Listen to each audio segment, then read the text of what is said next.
let's be honest, leadership can truly feel like an endless tug of war.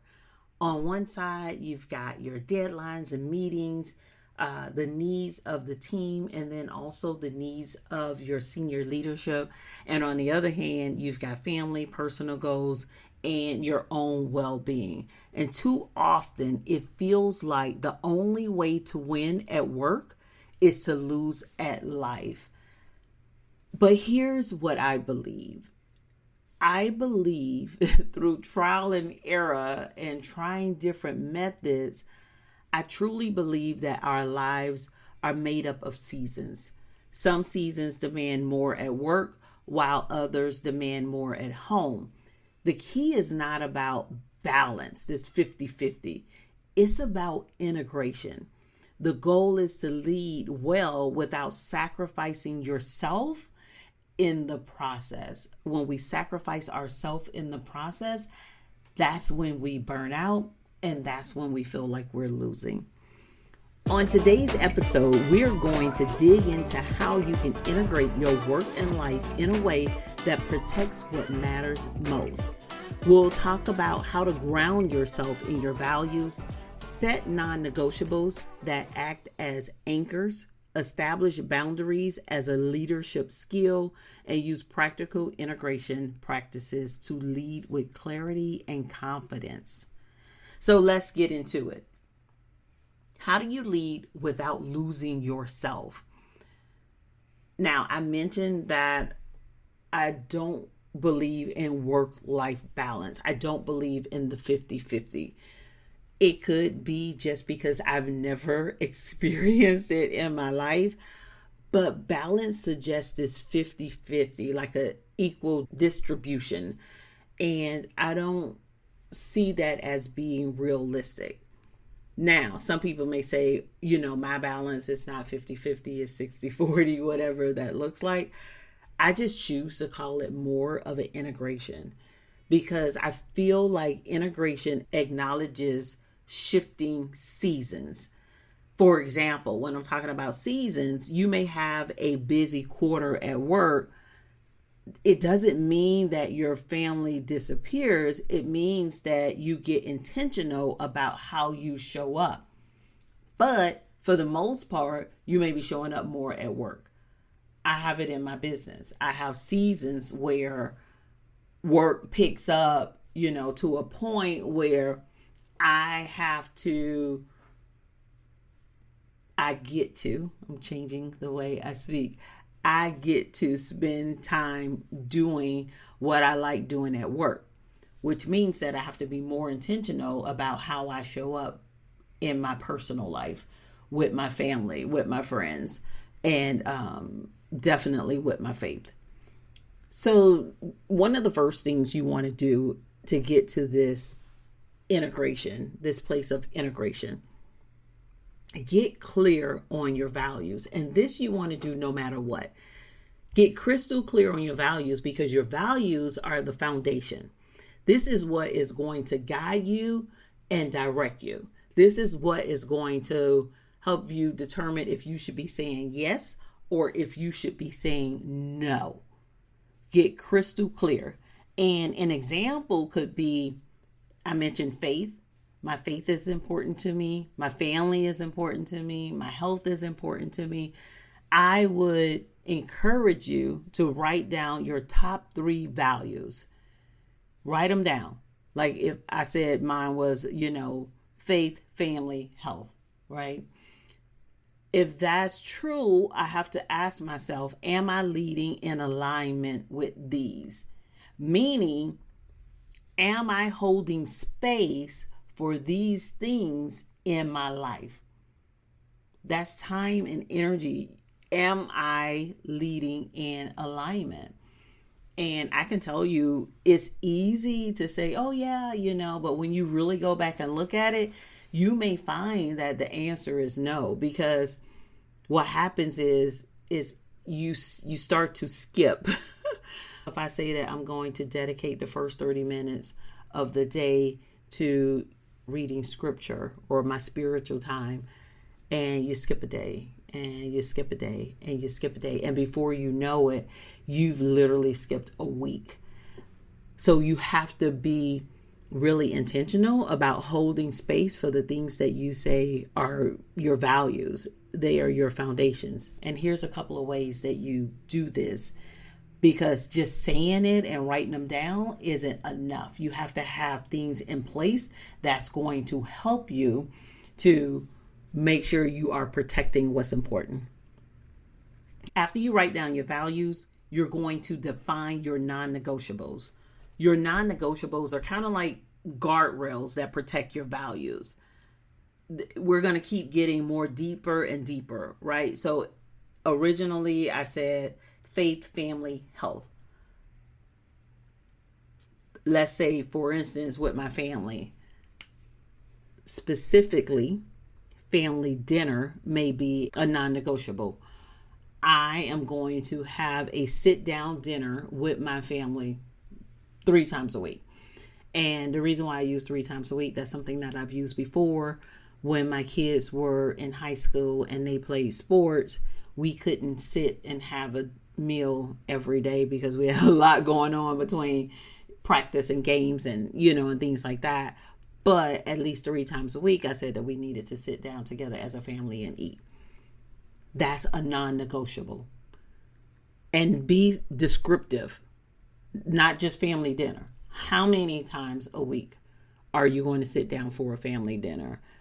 If it's exercise, how many times a week are you going to exercise? If it's spiritual time, how many times a week and how long are you going to do spiritual time? If it's daily, 30 minutes a day when you first wake up, that's what you need to write down. You have to be descriptive and specific about what it is that is your non-negotiable. If you sit in a gray area when it comes to your non-negotiables, then you're not going to achieve them. If you say family dinner and you're not saying how many days a week you want family dinner, then it may not happen. Be really specific about what it is with your non-negotiable. After you create your non-negotiable, because your non-negotiables are the things that's going to anchor you in busy seasons. Let me just say this. In those seasons where you have to do extra work, take on more projects, or it could be a matter of you're in a season of growth. You're at a certain level in leadership and you are trying to grow to the next level, and then it may require you to take a class, take on additional projects, whatever that looks like. In that season, you need something that is going to anchor you so that you don't go too far to one side or the other. And that is going to be your non-negotiables. Once you have your non-negotiables, so we've established our values, top 3 values. Now we have our non-negotiables that are our guardrails that are protecting our values. The next thing you want to do is set boundaries. And boundaries is a leadership skill. This is sometimes when we talk about boundaries, some people look at it as a bad thing, but I actually think it's a great thing. This is the thing that helps protect our priorities. And not only that, it helps everybody know where you are. This is a great way to keep everyone in alignment. And just as another side note, you want to make sure that you are modeling these behaviors, because we want our team to model these behaviors and anybody else that looks up to us. So it could be your kids, it could be people that you're mentoring. You want to make sure that you're demonstrating these. So for instance, for me, I'm going to give you some real ones. Family was and still is a value, one of my top 3 values.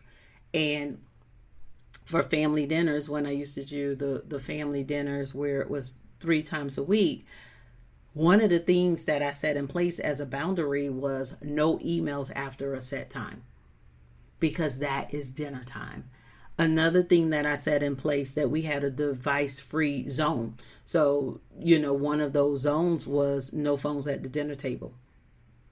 We were not allowed to have our phone because that defeated the purpose for me. So this was a time that I was able to sit down with my kids and have dinner and have real conversations. Make sure that you have boundaries. Another thing is protecting your prayer time. For me, protecting my prayer time. My prayer time is first thing in the morning. That's what I do first thing when I wake up. I set aside that time. I wake up at a certain time so that I know I have enough time set aside to do what it is that I want to do first thing in the morning. And making sure that I have things in place. So I have, listen, you have to do what works. I have things set up on my phone where I can't access certain apps before a certain time, because part of my time is in the Bible and part of it is on a daily Bible app that I have. So I have to make sure that I'm not going off into Instagram, LinkedIn land, having those things in place where if I click on it, it tells me, it's not time for me to access the app. It has been really helpful. Think about the things that you need to put in place in terms of boundaries that is going to help you to protect those non-negotiables, because those are your priorities. Think about what it is that you want to do. Think about what that looks like for you, because this is extremely important. We talked about identifying what those values are, setting those non-negotiables to protect those values. And then the other thing is having boundaries in place that are going to help you stay in alignment or protect your non-negotiables. Okay. The last thing I want to mention is some integration practices and tips that you may want to lean into. The first thing is seasonal awareness, understanding what season you're in. Ask yourself, what season am I in? Because if you already have an idea of what season you're in, you know that you're going to have to be more intentional and more diligent than maybe in other seasons. If I know that the beginning of the year is an extremely busy time of year for me, then I know that I have to be on top of things. I need to make sure I am diligent about making sure that I'm protecting the things that I need to protect in my life. The other thing is use your calendar, like calendar alignment. I've gotten so much better and I'm pretty good at setting aside a time on my calendar. My faith time, I don't have to do that. That's first thing in the morning. But I've identified what days of the week that I want to do my walking, because I don't walk every single day. So the days of the week that I do my walking, I have my calendar set up where I don't take calls before a certain time. Just making sure that you do whatever it is that you could do in order to stay in alignment. And if you don't have a lot of flexibility with your calendar, you have a lot of flexibility with the time that you wake up. If I know I have an early meeting that I cannot move, then I just wake up earlier and I push everything up. The other thing is energy management. This is really beneficial when you understand the times of the day, the times of the month, that your energy is high. Like for me, I know my energy is high in the morning.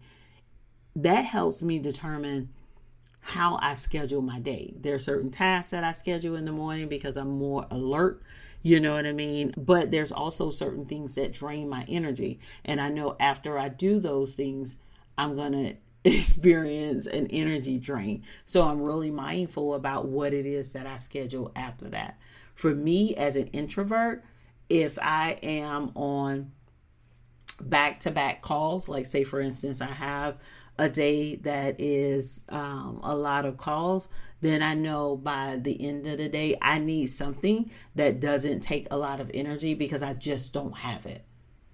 I have to be really mindful about what I schedule after those calls. And I like to bundle my calls because, like I said, I get drained. So I like to get them all done. And then at the end of the day, I schedule something that doesn't require as much, or something that gives me energy that I find, gives me energy in doing. Another tip, delegation and support. And this is not just from a leadership perspective at work, this is period, right? So making sure that, first of all, you're not trying to carry everything yourself. If it's something that your team should be doing, then make sure that you are delegating it as appropriate. But the same applies at home. If you are at home and you have kids and other people living with you, are there things that can be delegated? Are there things that they can pick up, especially in those seasons where you have a lot going on? The last thing I want to say, and this is extremely important, and I've mentioned this before, is micro moments of presence. Making sure that you are present. Even 15 minutes of full presence can shift everything. I remember when I really started doing this with my kids, because I felt bad in those seasons where I wasn't able to spend a lot of time. But the reality of it is that I realized there were some times that me and my kids would spend an hour together, but I wasn't really present. And sometimes they weren't really present. But making sure that you have those micro moments of presence. And this could be sitting down and having a 15-minute conversation where you both are present. And this has done wonders for my relationships. I have family members that I call and we can talk 10, 15 minutes and catch up and we're good to go. But the biggest thing is that I was present. They were present. We were fully present in that moment. Making sure that you have those micro moments of presence. There's a book and it's called The 1 Minute Manager. And I kind of think about that from a work perspective, because it talks about how you go through and you do these touch points and these praises with your team. It doesn't require 2 hours of meeting. It doesn't require as much time as we think it requires, but it does require that you take the initiative and that you are fully present in that moment when you're having a conversation with whoever it is that you're having a conversation with. So those are the integration practices and tips that I wanted to share with you. But just keep in mind, you don't necessarily have to achieve balance. It's okay if you don't achieve balance. Make sure that you have defined your values, you have set your non-negotiables, and you have your boundaries in place to protect everything. Once you do that, I feel like you're going to feel so much better, because you know that you have spent time with the people that are important in your life and you've done the important things at work. And just understanding that sometimes there's going to be times where you're going to dedicate more time to work. And there's going to be some times where you have to lean more to personal, to yourself. And don't feel guilty about that either. Just understand that there's going to be some seasons where it'll go back and forth and it'll balance itself out in the end. But make sure that along the way you are dedicating time to the things that you need to be dedicating time to, and making sure that you do not lose yourself regardless of what season you are in. So once you set those values, choose your top 3 non-negotiables and share one with either a team or a family member, either with your team or a family member. And just keep in mind that work-life integration isn't about perfection. It's about clarity. It's about accomplishing what you need to accomplish in the season that you need to accomplish it in. And leading without sacrificing your personal life means knowing your values, protecting them with non-negotiables, and honoring the season that you're in. All right, that is it. And if you need any help or you want some one-on-one coaching, I encourage you to check out the Leadership Shift. That is signalpartners.com/ The Leadership Shift. This is a one-on-one coaching experience where I meet you where you are, and we meet for 6 weeks. I provide you with the tools that I have, but also with strategies and techniques to help to get you where it is that you want to go as a leader. I thank you for joining me, because I know that there are many podcasts out there. And if you got any value from this podcast, please remember to give us a 5-star rating and share it with another leader. And then also send me a message. You can send me a text message if there's something that you want me to talk about that I have not shared yet. And also, I have the Ask Me Anything episode. So if you have a leadership question, you can shoot that over and I may answer it on a future podcast. Talk to you soon. Bye.